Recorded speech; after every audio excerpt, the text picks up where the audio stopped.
Good afternoon, everyone, and welcome to News 3 Now live at 4 on this Wednesday. Charlotte Deleste in for Susan Simon, who's on assignment. We'll see her in just a few minutes. How are you? I'm doing well. It's summer out there, isn't it? It's summer, and it's going to get much more summery. Yes. So that's all coming up. We'll get to the weather in just a minute, but first, here's what's making news on this Wednesday. The community of Sun Prairie is coming together 1 year after a deadly explosion that changed the city's downtown. Susan leads our team coverage. And more people are calling for President Trump to fire Labor Secretary Alex Acosta over his handling of the plea deal for billionaire Jeffrey Epstein. And the U.S. women's soccer team has returned home to a parade with supporters lining the streets of New York City. Exciting day. Let's take a look outside. Here's a good way to spend it. Oh, that's on picture the lake. Perfect. Maybe jump in a little bit. What you don't feel here is the humidity. That's right. Pleasant tomorrow, comma, then ... Yeah. I don't know what that all means. Let's head outside to find out. Dana Fulton in the sunshine. The punctuation there pretty important as far as what we are hinting towards on the way. Right now, it's really not too bad outside, a little warm. And as we look at our Platteville camera, really a nice blue sky, a lot of sunshine for us this evening. It's also a little breezy outside, but our Doppler track really doesn't have any rain coming through. There was, of course, that slight risk for an isolated thunderstorm. That risk has really vanished for us. Not expecting anything to build in for us this evening. That's the good news. Right now, it's 86 in Madison, 90 in Janesville. With the breeze, though, it isn't too bad outside. About 82 in Platteville right now and 81 in Prairie du Chien. Our dew point's close to 60, so it is a little humid, but compared to what is on the way as we look ahead, of course, to the weekend and next week, it's about to get a lot worse. Dew points, even in the last 24 hours, have dropped off a little bit for us in the passing of a front, so it's a nice move in a good direction. I do want to take a look at the roads right now, though. We do have an accident that's causing quite a few delays along 151 on the belt line, the eastbound side, the only one seeing delays. Westbound doesn't look too bad. That accident on 151 south, it's just after the exit to American Parkway. The right lane is blocked right now, and as you can see, causing delays for about a mile and a half. Speeds reduced quite a bit, but at least traffic is moving. Again, only the right lane is blocked at this time. From Janesville to the Beltline will take you about 28 minutes, 17 minutes to get from Sauk City to Middleton, and then from Sun Prairie to downtown will be about a 16-minute drive for you this evening. If you are able to get outside and enjoy this evening, I would recommend it because by this weekend it is going to be much hotter, much more humid outside. But we'll talk about that weekend forecast and what's ahead for the following week in just a few minutes. Dana, thank you. 1 year ago today, the city of Sun Prairie was changed forever. A gas explosion rocked the city's downtown, killing a volunteer firefighter. All day, we are looking back at how the city has moved forward since then. Jamie Perez and Susan Simon are leading our team coverage live in Sun Prairie this afternoon. Susan? Hi, Mark and Charlotte. It's hard to believe that it's been a year already, right?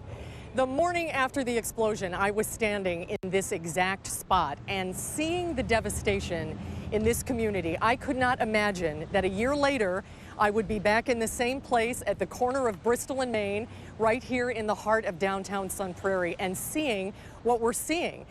Sun Prairie is rebuilt. As a matter of fact, there is only one building downtown that is still in need of repairs and renovation.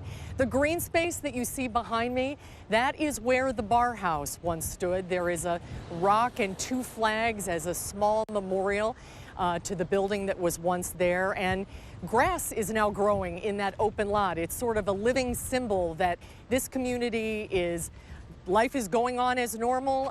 They're rebuilding, they are healing, and they are moving forward. A year ago on this date, July 10th, 2018, it was a day just like today. It was a beautiful summer evening. The downtown area was packed, the restaurants were full, and in the blink of an eye in the afternoon, everything changed. Our Eric Franke takes a look back at what happened on that fateful day. July 10th, 2018. Construction is underway on a fiber optic cable in downtown Sun Prairie. It was about 6:30 in the evening when a contractor hit something. He smelled and heard gas and called 911. At 6:21 p.m., we responded to a report of a gas leak. Moments later, fire crews responded to the area of Main and Bristol streets. As natural gas started to vent from the ground in various locations around that construction scene, buildings and residences in the area were evacuated. But at 7:04, While our firefighters were working on the gas leak and our officers were there to help with traffic control, a building exploded. 2 firefighters were injured and transported to the hospital. Ran outside and I saw a mushroom cloud and don't know what it was, but something exploded. And then that's when we found out part of downtown's on fire. Standing along the east side of the Barr House on North Bristol were 34-year-old fire captain Corey Barr and 38-year-old firefighter Ryan Welch. Captain Barr's injuries would prove to be fatal. Welch would recover. Captain Barr's saloon, the Barr House at 100 West Main, and the professional building along the north side of West Main Street were immediately leveled by the blast. We've evacuated in a 5-block area. The burning gas eventually burned down nearby Glass Nickel Pizza, along with a Water Tower Chop House and a residential building on the south side of West Main Street. High school and Patrick Marsh Middle School is where people were evacuated. And as I mentioned before, we have the Red Cross and we have the Salvation Army that have come out. Numerous residents were displaced, and it would be months before Main Street would be back open. An investigation was underway as to what went wrong. Boy, seeing that video really puts in perspective how far this community has come.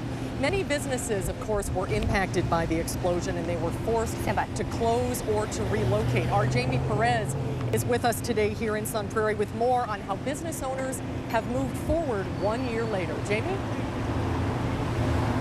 Well, today, as you can imagine, is really bittersweet for a lot of businesses here. And Susan, as you mentioned, a lot of these businesses have made a lot of progress, as you've seen. But today is not just about their progress. They're also talking about the loss that they suffered. In fact, we talked to the owner of Salvatore's Tomato Pie here, who said today was a little bit strange for him as he reflected on everything that's happened over the past year. As you remember, this time last year, Sal's had a lot of damage to the outside of their building, and they lost power here for weeks. Owner Patrick DePula said it put them out about $100,000. They were able to open up about 3 weeks after the explosion. Patrick says they are doing well now, and they've actually gotten a lot more business since then. But even thinking about how far they've come, he said it's still hard to be entirely happy about the recovery his business has made. It's really hard to think about the damages that we had in relation to the damages that a family had with the loss of, a firefighter, a husband, a father. So in reality, I'm just grateful that there wasn't a greater loss of life, and we're still here, we're functioning, and I'm happy to be part of this Sun Prairie community. The community here has been very supportive of many of the businesses here downtown. In fact, a lot of businesses are taking today to help remember those. A lot of businesses doing some special deals. Let's actually take a look at what some of those are here. Listed on your screen here, Glass Nickel, for example, is offering 25% of their pizza sales to the Sun Prairie Fire Department. Salvatore's Tomato Pies has 10% of their food sales going towards the Sun Prairie Fire Department, and Faded Roots Boutique is 10% of their sales going towards a college account for Barr's daughters. Now, those are just a few of the many businesses that are participating. For a full list, we have that up right now on channel3000.com. It's amazing to see. I had dinner at Salvatore's shortly after it opened after the explosion, and the night that I was there, the patrons gave Patrick a standing ovation, which was a moment I'll never forget and speaks a lot to the community here. Jamie, thank you so much. Mark and Charlotte, there are a lot of mixed emotions, as you can imagine, in Sun Prairie today. There is so much to be thankful for. But a hero lost his life here on this day a year ago, and that reality is never far from everyone's mind. Coming up a little later this hour on Live at 4, I'll share my conversation with 3 of the first responders who were some of the first on the scene. And we'll talk about their memories of that day and the lessons learned a year ago today. So that's coming up in just a little while. For now, I'll send it back to you in the studio. Susan, thank you. And a year ago today is when everything changed for Amy Barr. During the explosion, Abby lost her husband, the father of her children, and the business they built together. Corey Barr was one of the firefighters who had responded to reports of a natural gas leak in downtown Sun Prairie. He was doubly invested in this call because his restaurant, the Barr House, was near the heart of the leak. It was while he was inside checking there that the explosion went off, killing Corey and injuring a handful of others and altering the life of his wife and their daughters, Haley and Aubrey, forever. Corey is remembered as a hero, but in many ways, his widow has become the true hero, mustering the strength every day after this tragedy to keep going forward. My focus is going to stay on me and the girls and figuring out what our future is going to look like. You know, it's just going to be figuring out that adjustment to life. You know, like I said, the first year first was kind of like, brace yourself, here it comes, okay.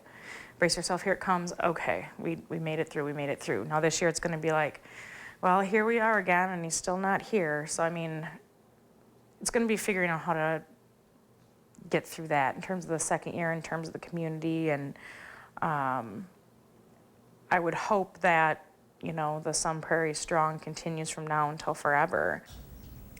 Abby says she's been so impressed by the Sun Prairie Strong community and feels while it's been difficult to be part of a tragedy that's so public, she's received a lot of support from people who empathize with what she's going through. And there will be a remembrance ceremony this evening to reflect on the events of a year ago. It starts at 6 o'clock at Fire Station number 1 and will include comments from the mayor, the fire chief, and Abby Barr.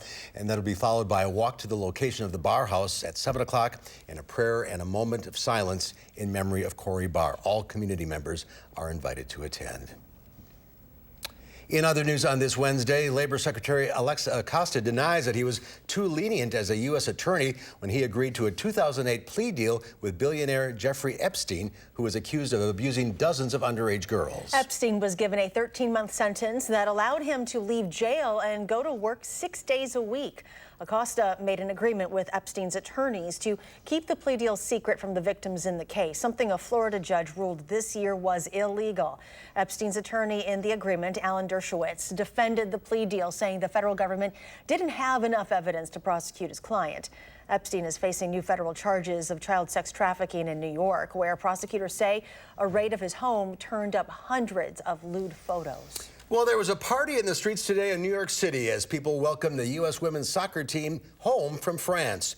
The world champion team rolled through what's called the Canyon of Heroes, showered with a blizzard of paper and cheers. Thousands of soccer fans lined the route in Lower Manhattan to celebrate with Team USA. New York hasn't hosted one of these ticker tape parades in 4 years.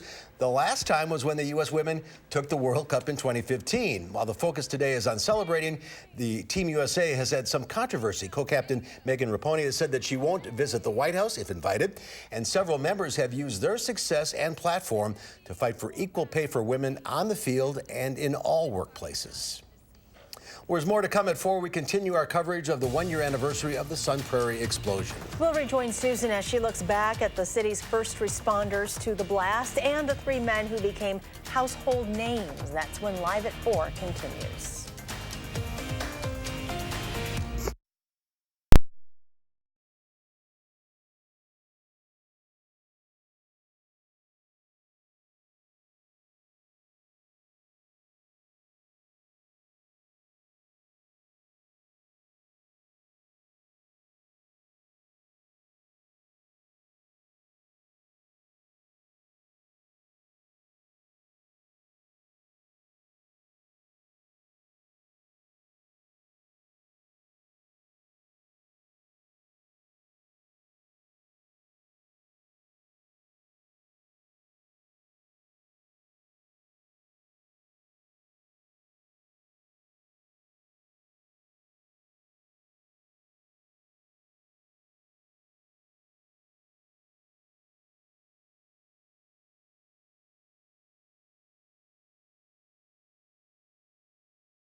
Indications that the Federal Reserve is going to cut interest rates this month send stocks higher. The Dow Industrials added 76 points, closing at 26,860.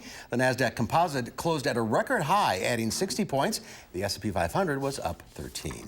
The first responders who ran into harm's way are still dealing with the memories of that fateful day. Let's rejoin our Susan Simon. She's live in Sun Prairie. Susan?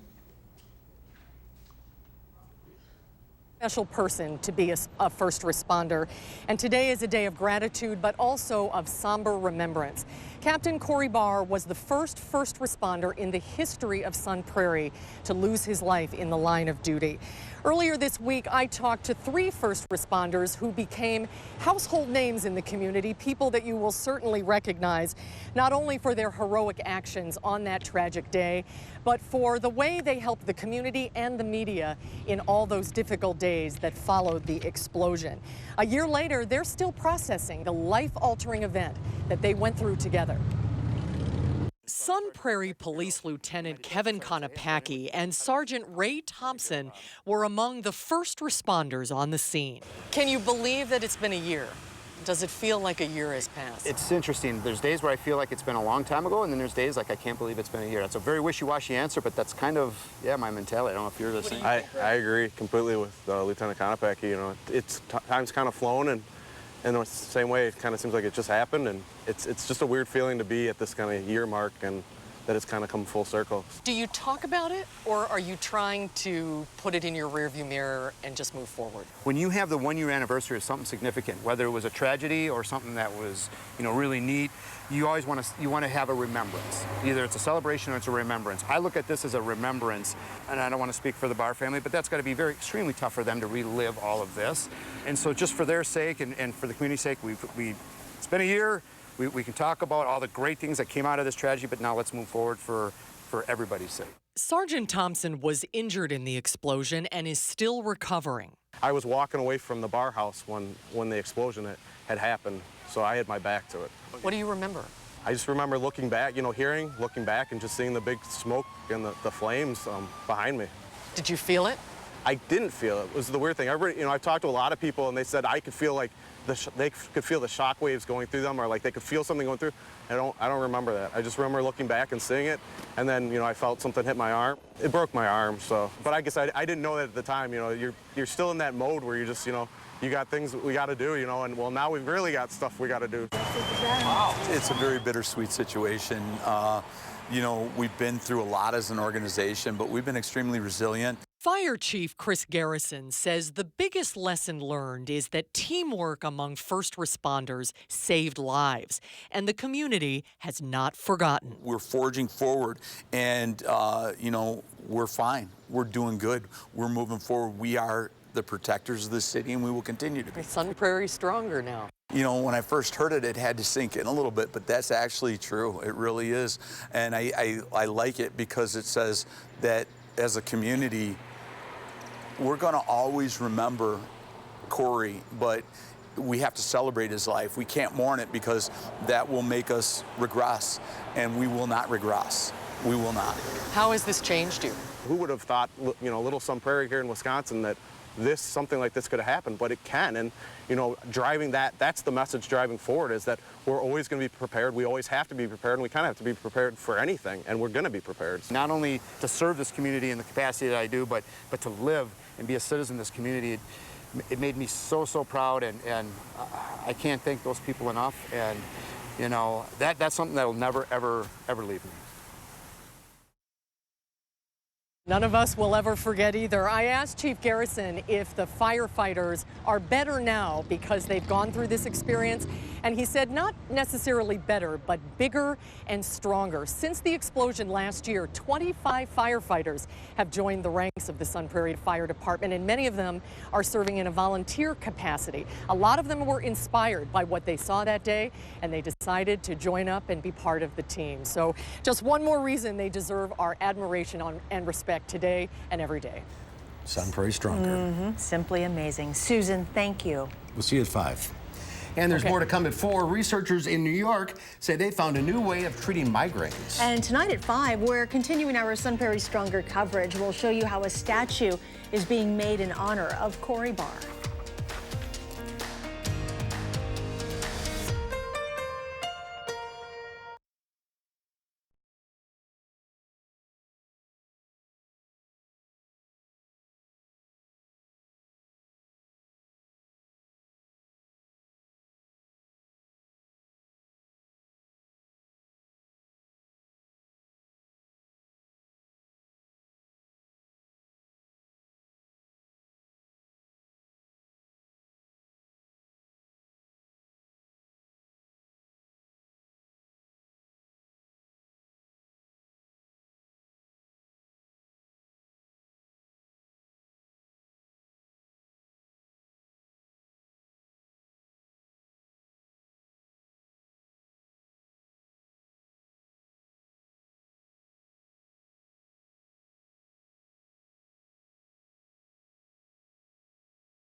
Take a look at this. It's a boy. It's a girl, eventually. Oh, no, it's fire. Oh. Queensland, Australia police have released video of a gender reveal gone really bad. The driver was performing a burnout. That's where you spin the car's wheels to cause smoke, and the smoke in this stunt was blue, indicating they expected a boy. Until it started to turn into a bright fire. No one was hurt in this stunt, but police did charge the 29-year-old driver with dangerous operation of a motor vehicle. Yeah, just a bad idea. I guess they'll remember that. Yes, they will. This is true. This is true. So it's a boy, I guess. This is most definitely a boy. And at least Until the baby will see this too forever. Yes, yes. I have a feeling he's going to be born into a family of motorheads. Yeah. Oh, yeah. All right, the heat's coming. The heat is coming. But tomorrow's nice. Tomorrow's nice. Right now, it's not too bad outside. Thankfully, there's a bit of a breeze. But heading into next week, it is just going to be rather unpleasant starting this weekend and for the following week. But we'll take a look at what's ahead with your full forecast right after the break.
Right now, it's not too bad outside, a little warm, but really nice and sunny.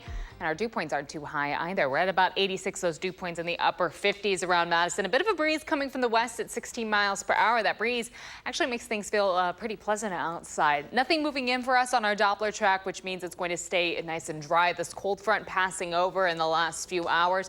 That's why our breeze is now coming from the west on the backside of this low pressure. We're looking at a pretty quiet overnight, and then some high pressure builds in tomorrow. Tomorrow really shouldn't be too bad either, but by the weekend, our temperatures are going to climb quite a bit, and heading into next week, we stay in that nice little heat wave for us. 86 right now in Madison, but a little cooler along the western edge of the state. Dubuque at 83, La Crosse at 81 right now. Overnight will be partly cloudy. Heading into tomorrow, plan on some sunshine. Friday also looks sunny. But later in the evening on Friday, as that high pressure pulls away, a slight chance for showers will be creeping in overnight. Not expecting a lot of rain to slide on through, but we're not ruling out the chance to pick up a little bit of a rain heading into early Saturday morning. So overall, our breeze is going to continue to come from the west over the rest of the evening. Overnight low temperatures will fall to the mid 60s, a little northwest breeze by Thursday morning. Again, partly cloudy skies overnight, but tomorrow afternoon we get to enjoy a lot of sunshine. Temperatures will be very seasonal in the afternoon, in the low 80s for our highs. And then heading into Friday morning, temperatures will be in the upper 50s for our overnight lows. So a pretty comfortable start to the day. Clear in the morning and then in the afternoon. Plan on those temperatures in the mid 80s. So we see a little bit of a warm up. Our breeze starting to come from the southwest for Friday afternoon with some sunshine. That rain chance doesn't come in until overnight, so don't plan on that interrupting your evening at all. Heading into the weekend and next week, though, unfortunately, it's going to get much hotter outside. So we actually have alert days in the forecast from Sunday stretching all the way through next week.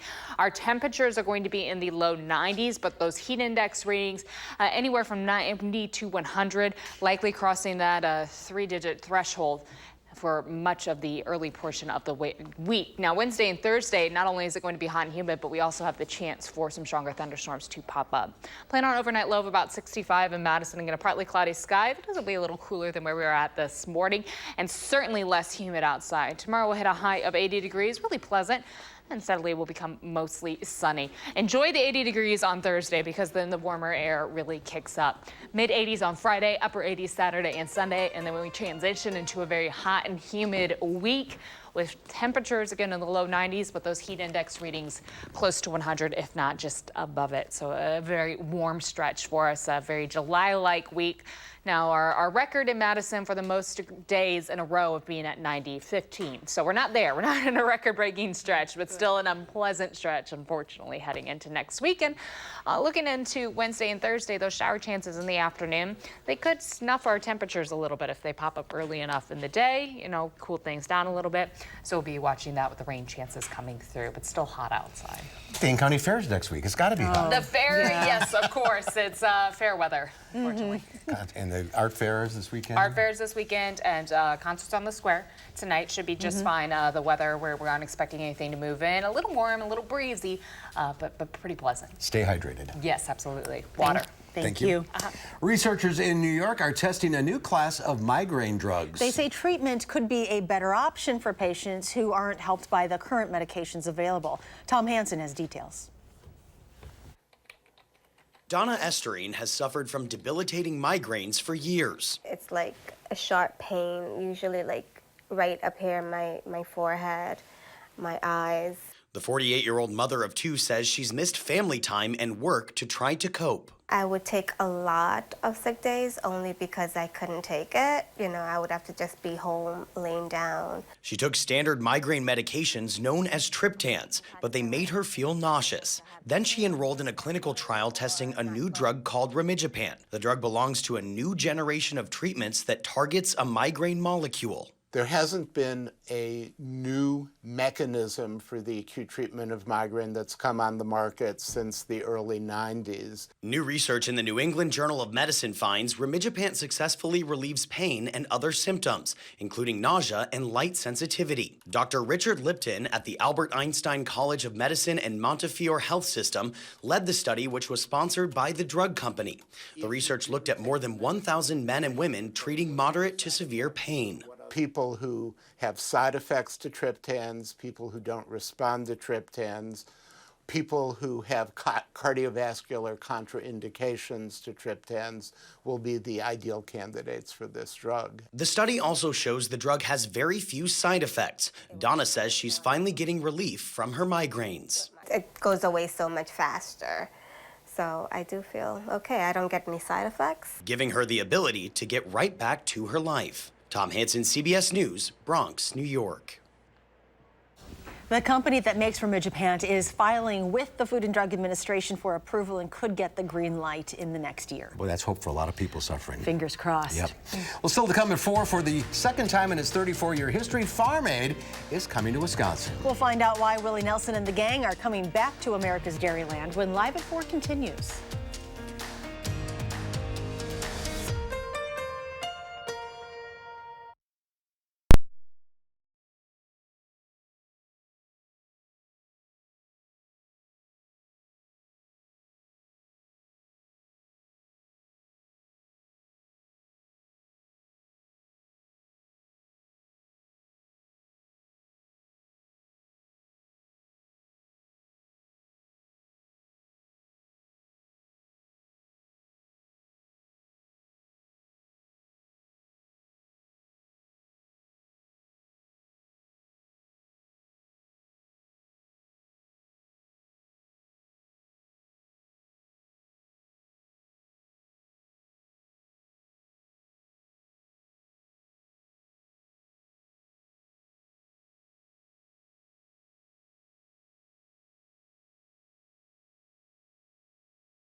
Wisconsin lost nearly 700 dairy farms last year alone, and now farmers in the state are trying to catch up after wet and cool weather this spring. But some big names in music are coming to the state later this year to help.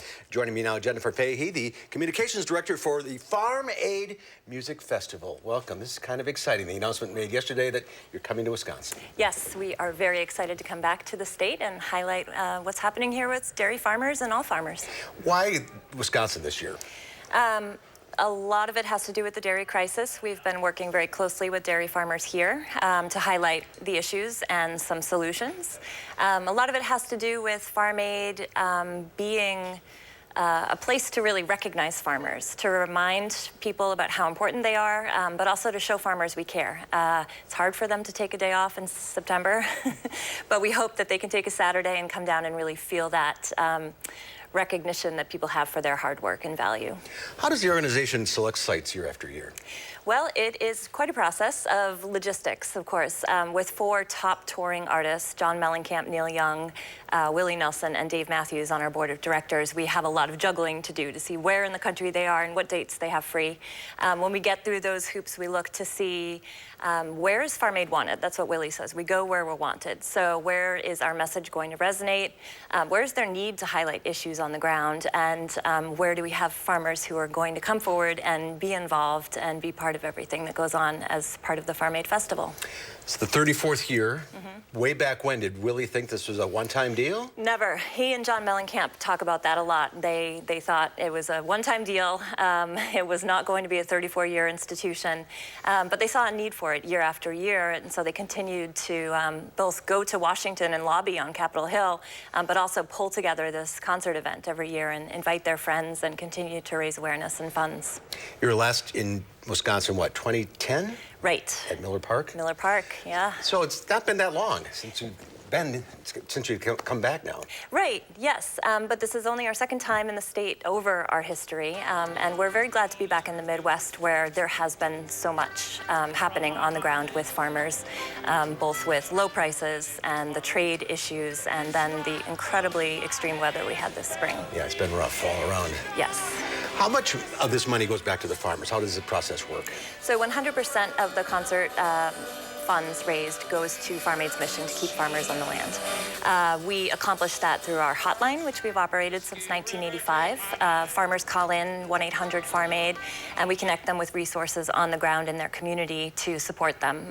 They might be financial, they might be legal, they might be mental health resources. It depends on the situation. In happy cases, it's somebody calling to get into farming in the first place. And so we're connecting them to resources that can help new farmers get on the land. Unfortunately, these days we're dealing more on the crisis side of things. We support a network of organizations across the country that we make those referrals to. And so we have partners here in Wisconsin that we've been funding for years, and across the Midwest and across the entire country. And of course, we do our public education campaigns about why people should care about farmers, how they can support them directly, getting to that farmers market, supporting them via CSAs, organic agriculture, local ag, all those good things. And people are becoming more aware, I think, of farm-to-table kind of movement. Yes, yeah, and a big part of our messaging is, you know, we don't have to consider that a fancy white tablecloth restaurant affair. You know, we can do this in our schools and our hospitals, and you know, I think Madison is one of the cities leading the way in those local markets. We do it at the festival, so we source all of the ingredients for our concessions in the front of house and our catering in the back of house from local farms. It's homegrown concessions. It's the best food. If you come out for the Farm Aid Festival, you have to come hungry. Let's talk more about the festival. What does the day all entail? The day is a long one. It starts at noon and it goes till after 11 p.m. Full day of music. We have the best in the business managing our stage. We have set change times that range from 2 minutes to about 10 minutes. We're just turning the stage over constantly to get all those bands on. But in addition to the incredible music, we have our homegrown village, sort of a county fair environment where folks can dig in and get their hands dirty, learn about composting and soil and beekeeping and cheese making and all those good things that connect us to our food. We have skill demonstrations there. We have conversations between farmers and artists on the stage. And then the homegrown concessions, which I mentioned. You might be standing next to the farmer that you purchased your apple from. Yeah, it sounds like a great day all around. Great music, great food, and a great cause as well. Tickets go on sale Friday at 10 a.m. at livenation.com. All right. Well, welcome back to Wisconsin. We're looking forward to it. Thank you. We're Thanks happy to for be here. Thanks for all your work. Thank you. We'll be right back.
Right now, it's actually a little messy on US 151. Here's a look at the southbound lane. It's a little windy, so the camera's a little shaky for us right now.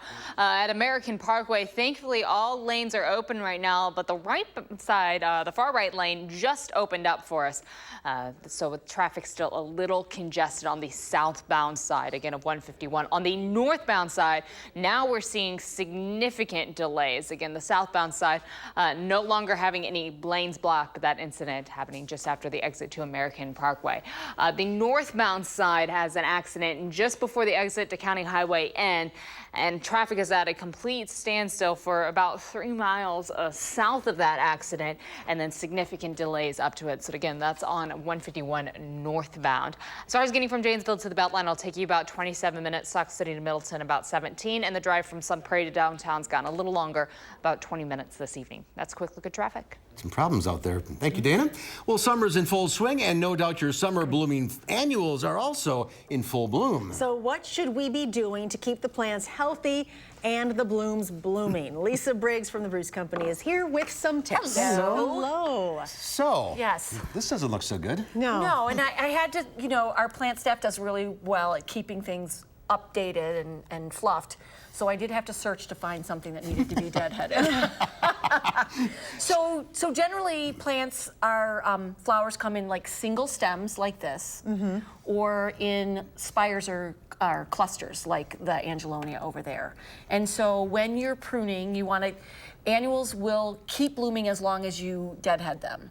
There are some varieties that will sort of self-clean, but dahlias, which I love, and they're so great for cut flowers, and so you just, basically, you want to take this all the way back. Right to the base of that. Right to the base. Oh, okay. I saw one that was way up here. You don't want to just cut the flower off. You don't want that stem like hanging this. out. You don't want this sticking up. Right. That's not very attractive. I've seen people just literally just pop that off, but how important is it to go all You want to down go as back, because if you see right here where this leaf node is, there's some buds coming, and that's where your next flowers are going to come from. Oh, so these fresh guys right there. there. Yeah, so that's, you want to go just down to where some leaves are coming out, and that's where the new buds come. That's where the new flower will come. That's where the new flower bud will come. All right. With something that's tall inspired like that one, you want to go back again. You'll find the same thing. You'll find a leaf node with some buds coming out, and you want to go back to that point. And that would be like salvia is a really common one where you would go back to that point, cut that entire spire off. But this one is fading from the bottom up. Yes, yeah, well, it blooms from the bottom up.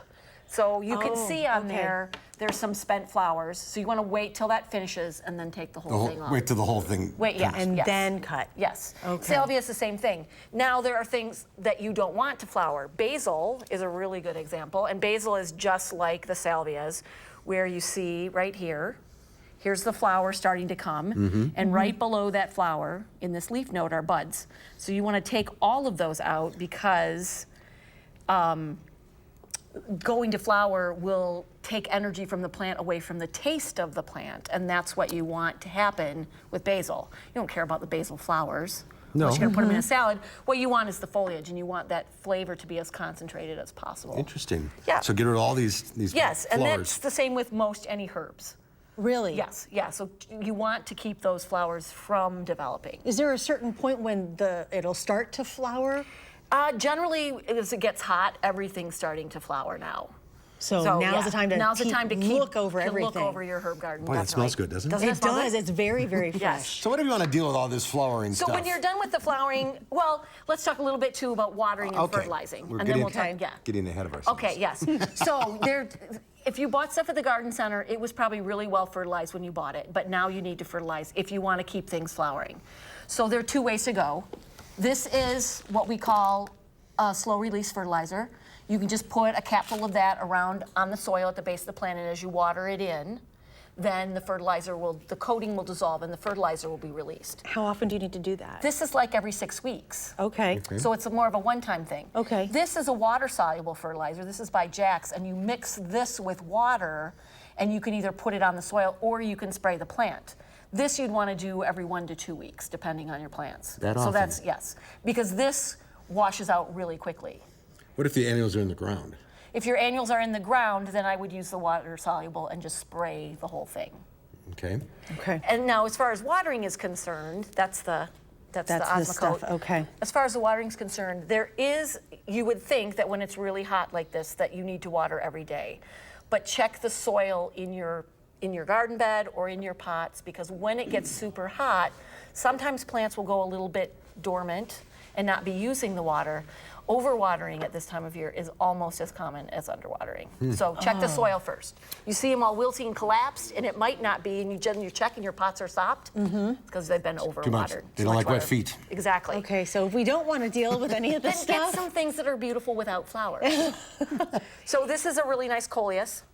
And they will set flowers, just pinch those off, but the foliage is beautiful, and I thought this was amazing. This is a caladium. I've never seen this color before, and I thought this was, I might buy this. I might not make it back to the garden center tomorrow. I wouldn't blame you. Great tips as usual, Lisa. Thank you. Thank you. Happy gardening. Yeah, I think I might do some work in the yard tomorrow. It's supposed to be cooler. Yeah, smart. All right, we'll be right back with a final check of your forecast. Ready to roll playback?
Well, enjoy the relative coolness. Right. The breeze right now really does make things feel okay outside. We are in the mid-80s, and we do have some sunshine. Here's a live look from Platteville. Nothing building in on our Doppler track. That's the good news. But again, temperature-wise, 86 in Madison, 90 in Janesville. We do have that cold front slicing through, though, so you can see in Lone Rock, Mineral Point, Platteville at about 82. Right now, 77 in Viroqua. So the cooler air is certainly settling in for the western edge of the state. But yes, enjoy tonight and tomorrow because the heat up is going to arrive this weekend and stay for quite some time. Wow. Yeah.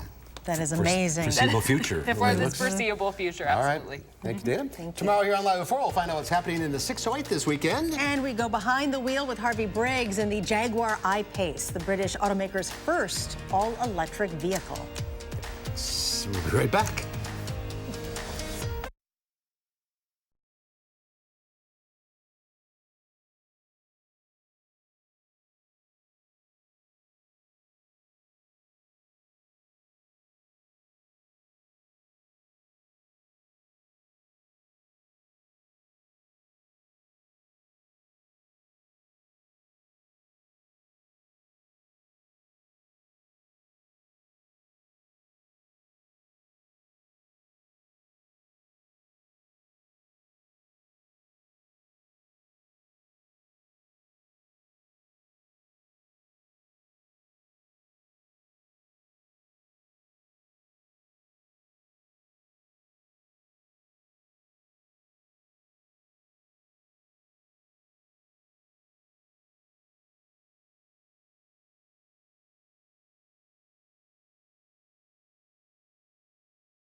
In today's Final Touch, how about a little dessert? Or how about a lot of dessert? Check out these